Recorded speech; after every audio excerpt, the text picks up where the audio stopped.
street, which was known as Capuchin Lane after the Capuchin or Franciscan monks, and it was also known as Cabbage Lane at one point.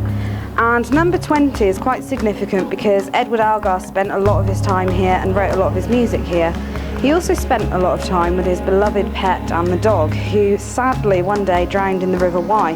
And he's said to be buried here at number 20. And when the Three Choirs Festival's coming up and the rehearsals are underway, it's also said that if they hit a wrong note, you can hear Dan the dog howling until they get back on track. Cathedral School is a medieval school. We don't actually know when it dates back to, but it is mentioned in 1384 with John Gilbert. Used to be the father and believed the father for the school, took a big interest in all the children of the time. You're probably getting a lot of trouble for that nowadays, but he didn't. And when he left, obviously it was a big loss to the community. So the Cathedral School, get my words out, Cathedral School is very old. We don't, like I say, we don't know how old. The ghost stories associated with the place, again, we've not been able to get in, so we can't tell you any names because we've not had anything verified and the people have just told us what's happened in there. The lights have been known to flicker on and off. A lot of it's from the cleaners, isn't it, the stories?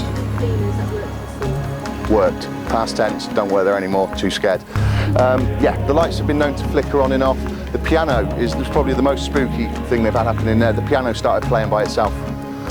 And obviously the cleaners aren't there anymore, so you can just guess what they got up to. That's about it for the school, really. Yeah, a monk seen in the window, but it's linked with the cathedral, and you've got John Gilbert linked with it, so it's quite possible it was Mr. Gilbert. So yeah, anyway, as you can see, we're at the grounds of the cathedral, which was originally a Norman church built in honour of St. Mary the Virgin and St. Ethelbert the King, who was beheaded by Offa in 792 out at Sutton, and they brought his body back, and it's said that many miracles occurred around his tomb. The cathedral's known for the chained library and the world-famous Mappa Mundi, and it also houses the bones of Thomas Cantilupe. One of the most significant stories, ghost stories about the cathedral, is that on an occasion when there was a Three Choirs Festival performance, several members of the audience started to be aware that they had an extra guest there and turned round open-mouthed to see there at the end of the aisle was a phantom monk. And it was also reported that in 1930 somebody had seen a ghostly monk walking along the cathedral scaffolding. Many people aren't too sure about that because they wonder why monks are seen around here, because it wasn't a monastic building. But in 1055, when Hereford was being attacked, it was defended by friars, and sadly many of them were killed, one of which is said to have been killed as he prayed on the altar, although I've not yet found anything to back that one up. And also in the 30s, actually, it became quite a hot spot then. People used to come by the busload from miles around and camp out here all night. And it got so out of hand in the end that the dean, who lived just there, had to put his foot down and say, you know, enough's enough, because they were just hanging around being rowdy, basically. And I think they would have driven any ghosts away, to be honest. So that about wraps up the cathedral.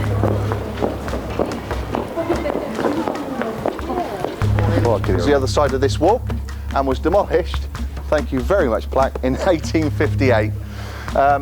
Now Nell, her formative years were spent selling fruit outside Drury Lane Theatre in London until the age of 14, when she became an actress. And then she started her 2-year, I think it was only 2 years, 2-year affair with King Charles, who fathered her son Charles, as was the way in those days. It was named after the father. Obviously, it says up on here, he became the Duke of St Albans, her first son. Okay, she died at the age of 37. We'll go with that. I think it was a year after her second son died. Second son, James, died in Paris. I was going to say London. What was I going to say London? Died in Paris. Okay.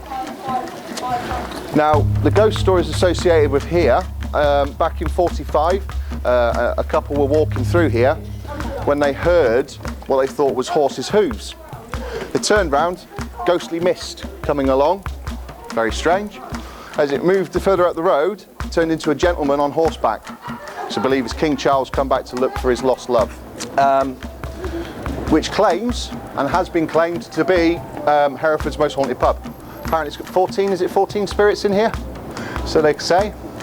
I've never actually done an investigation in here, but I know other people that have done, and they've all come away saying they've had a great night. The pub dates back to, we believe, 1550, okay?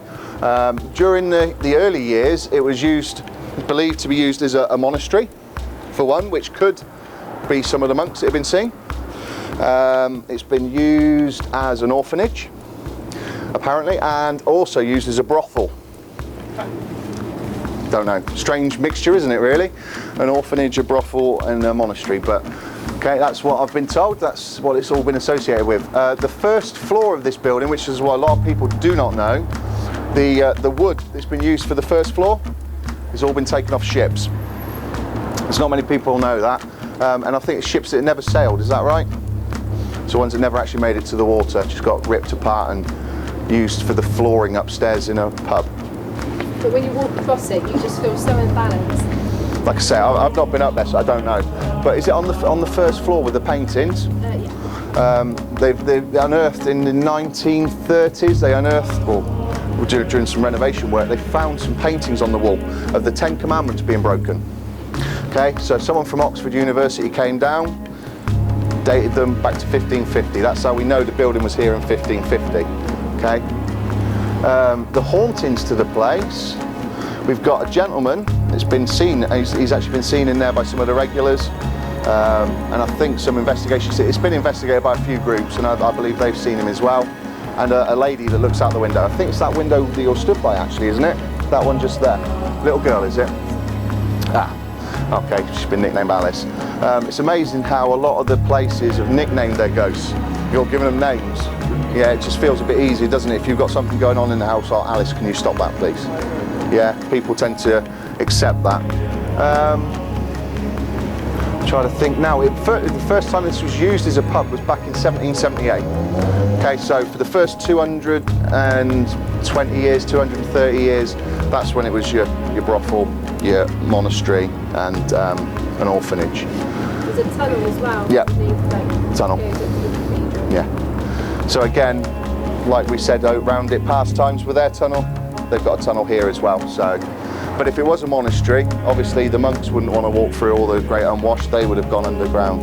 Like we said earlier, the dignitaries, they all did it.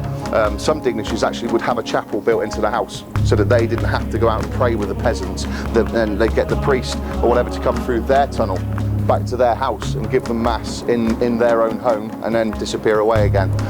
So it's all changed now, isn't it? Because half of them don't believe in God anymore, so they don't bother.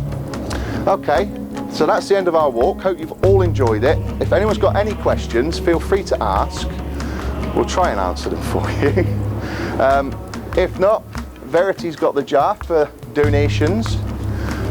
And do dig deep, because it is a great charity, and try and get some of these children taken away to Florida and wherever else. If not, go and get yourself a pint, because you've earned it. Can you name the charity again? Yeah, I can name the charity. Yeah, it's all for the Wish Upon a Star Fund. Okay. Well, we've just finished the Ghost Walk. It's been really successful. Everybody enjoyed it. We obviously raised a lot of money for charity, which is all good because it is for the Wish Upon a Star Fund, which is a charity which helps terminally ill children to have holidays and things. But yeah, the first walk has gone down a storm, and hopefully we'll have the same response for the second walk, which will be starting in less than an hour's time.